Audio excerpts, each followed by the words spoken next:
50 years.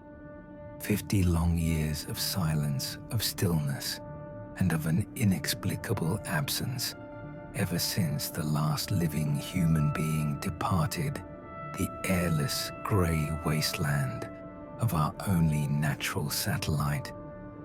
The official records, dry and passionless, cite budgetary constraints, shifting political paradigms, and exhausted scientific interest. But in the shadow of these reasonable, logical explanations lurks another, far more unsettling hypothesis. What if the true reason for our voluntary lunar exile is not found in the numbers on a balance sheet, but in something we chose not to publicize? If one is to believe the fragmentary confessions of the few who dared to speak, then it becomes clear. We did not simply wind down the program, we retreated. Perhaps we were compelled to retreat. The history books, of course, tell us of 6 triumphant landings between 1969 and 1972. The final chord in that grand symphony mission Apollo 17, December 19th, 1972. The warm waters of the Pacific, the deck of the USS Ticonderoga, bathed in camera flashes, smiles, embraces, the heroic return of Eugene Cernan, Harrison Schmitt, and Ronald Evans, and then a deafening, absolute silence, despite the fact that 3 subsequent expeditions, Apollo 18, 19, and 20, were already meticulously planned. No human mission has retraced that path since.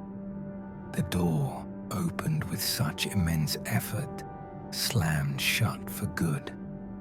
The public was presented with a coherent narrative, a change in financial priorities and the political climate.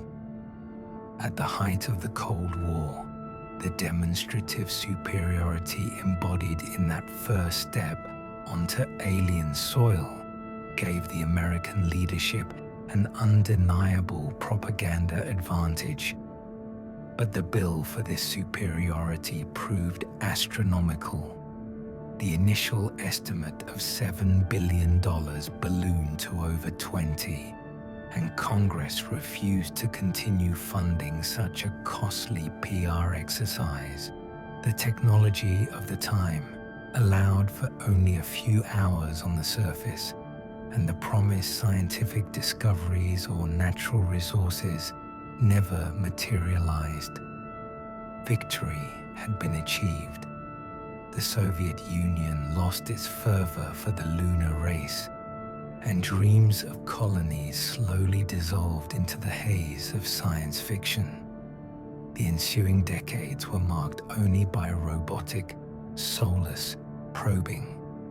Automated stations from the USA, China, and India reached various corners of the moon, only to most often end their missions with a hard, destructive landing.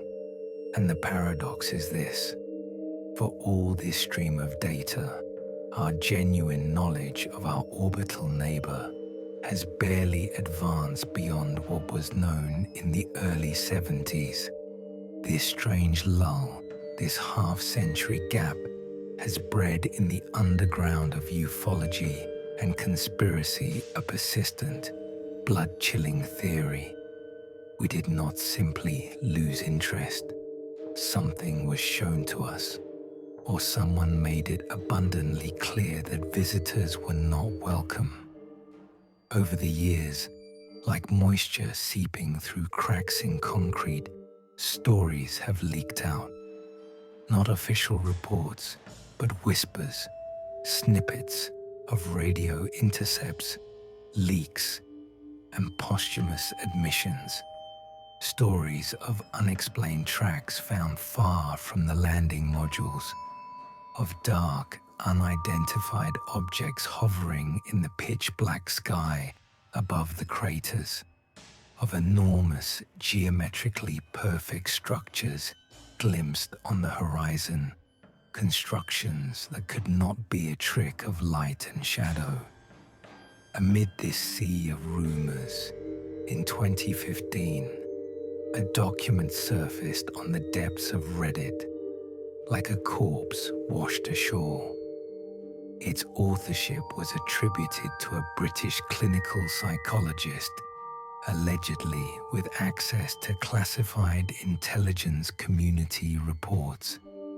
The document claimed that missions to the moon continued after Apollo 17, and it detailed exactly why no one knows about them.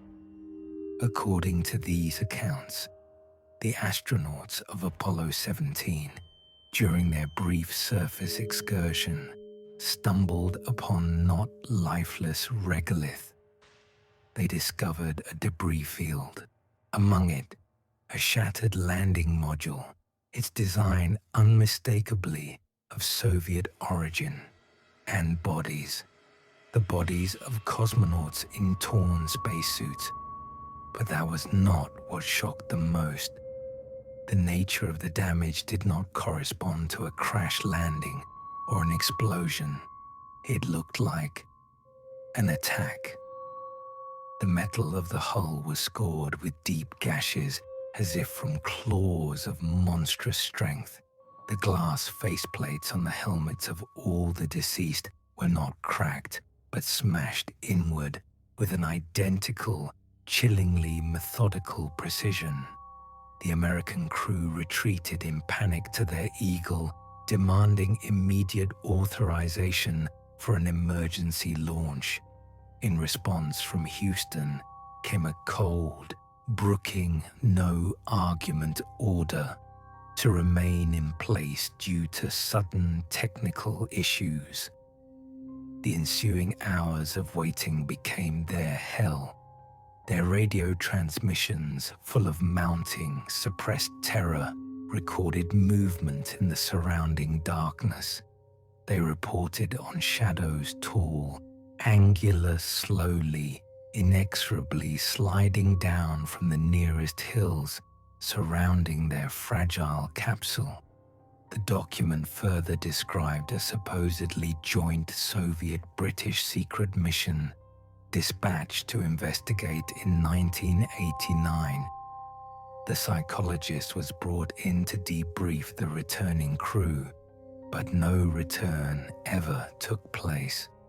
The Soviet craft reached the Apollo 17 landing area in December of 90. Their final telemetry, riddled with unbearable static, showed for a few seconds a shaking image of something approaching the camera before the connection was lost forever. In the control center on Earth, a tomb-like silence reigned. Is the lunar surface a giant graveyard of failed expeditions whose existence is meticulously concealed by the competing nations? There is circumstantial evidence, gaps in the official lists of Soviet cosmonauts whose names vanished without a trace, recordings by radio amateurs who caught desperate signals in Russian from lunar orbit, pleading for help that never came. Anomalies haunted the official, recognized missions as well. In May of '69, Apollo 10 was in lunar orbit when astronauts Thomas Stafford and Eugene Cernan reported strange sounds. Not static, but a high-pitched, melodic, unearthly whistling. They called it outer space music. In Houston, they merely shrugged, later attributing it to radio frequency interference. But this music came from outside, from the very void. In July of '71, during the Apollo 15 mission, David Scott and James Irwin, at the foot of Mount Hadley, discovered something disconcerting. Clear, parallel ruts in the soil. They described them as linear, from east to west, completely uniform. The irony is that Apollo 15 was the first mission equipped with a lunar rover, but these tracks did not lead from their rover. They were here before them. Yet the most famous, most chilling testimonies are tied to the very first landing, Apollo 11. 3 days before the historic touchdown, Neil Armstrong asked Houston for data on the location of the jettisoned third stage of the Saturn V rocket. After 3 minutes of silence, he was told the stage should be 6,000 miles behind. Armstrong's reply sent the control center into confusion. He, following Buzz Aldrin's direction, had just observed an object moving on a parallel course with them. He described it as metallic, cylindrical in shape, with a light source at one end. Later, NASA explained it as a detached piece of paneling. The explanation seemed strained even then, but the real mystery awaited him on the surface. There exists a conspiratorial recording, allegedly made during those famous 2 minutes when the main audio channel from the moon was silenced. It is believed Armstrong continued transmitting via a backup service channel meant for system monitoring. In this recording, never officially released, his voice, tight and strained, speaks not of the moment's grandeur, but of something unimaginable. He speaks of metallic objects on the rim of a nearby crater, of structures going deep into the lunar rock, of something resembling vehicles lined up nearby. They are watching us, he is said to have uttered.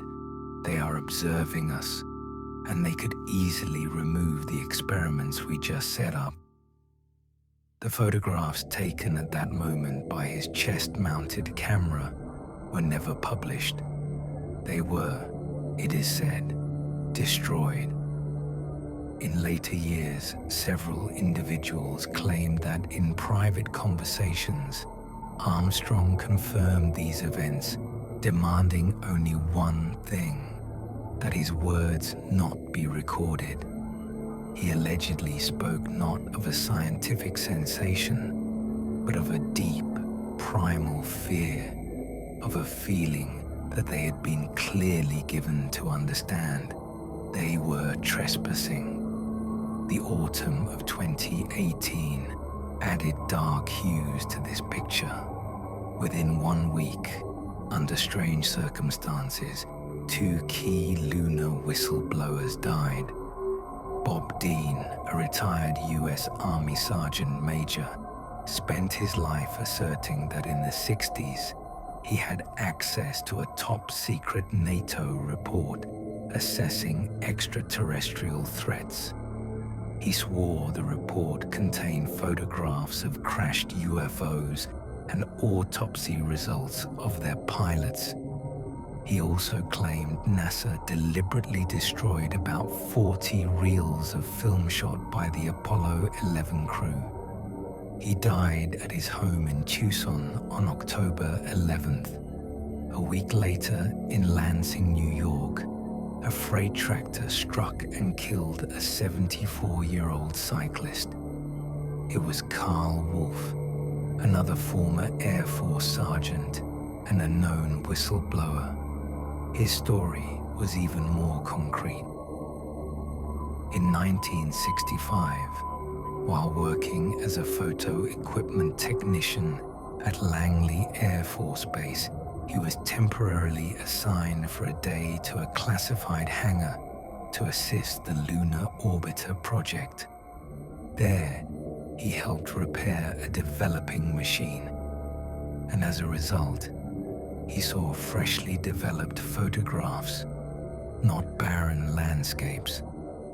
On them, on the dark side of the moon, A city was clearly visible. A cluster of towers, domes, structures of strange, mushroom-like forms. When he asked about it, the officer accompanying him coldly warned, "Forget what you saw. This is not for the public." Wolfe remained silent for 36 years before coming forward publicly in 2001. Analyzing public archives of images from orbital probes, enthusiasts find their own anomalies.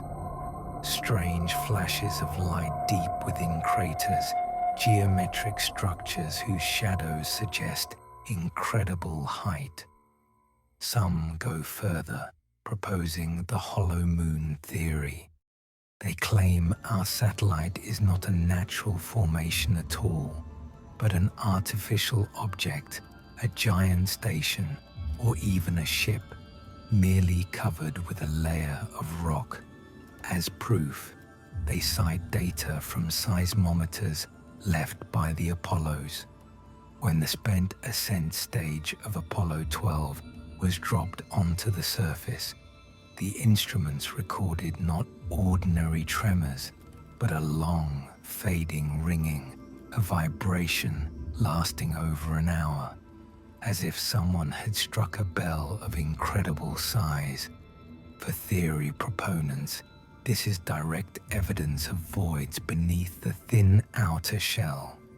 So what remains for us, observing from a safe distance of 240,000 miles? Official science offers rational explanations: cosmic radiation inducing hallucinations, optical illusions in an atmosphere-less environment, equipment failure, the human factor multiplied by colossal stress. All of this could be true, but what if this is merely a convenient, soothing half-truth? What if, sifting through the sand of official reports, we stumble upon grains of genuine horror, impossible to fit into any scientific journal? The silence that followed Apollo 17 is too loud. The pause lasting 50 years is too eloquent. Perhaps we did not simply reach the moon. Perhaps we knocked on someone else's door, and we were, politely but unmistakably, given to understand that entering was not advised, that our neighbor in the cosmic yard values its solitude, and now we only gaze at the cold, silent disk in the night sky, wondering if someone is watching us back from there. And if so, what are their true intentions? And will we, one day, repeat the fate of those whose tracks are forever lost in the grey, airless dust, the vanished pioneers whom their own nations decided to forget? Our next step onto the moon may not be a triumphant return, but an unwelcome intrusion, and the reckoning could be instant and merciless.